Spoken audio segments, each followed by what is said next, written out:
Hey guys, welcome back to Fast Fix. In this video, we're going to show you how you can select English in Duolingo app. So once you install your Duolingo app on your mobile phone, as you can see, you can now have an options here to select any language. Now, if you prefer to select English to learn English in Duolingo app, basically here, you can't find English on your own language. So you just need to scroll down here and find another language to learn English.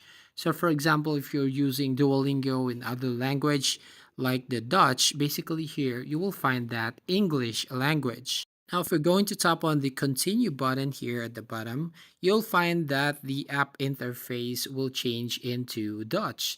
So it's like from Dutch to English. So you just need to find the Duolingo on another language to basically learn the English. So you will find that like the US flag right there.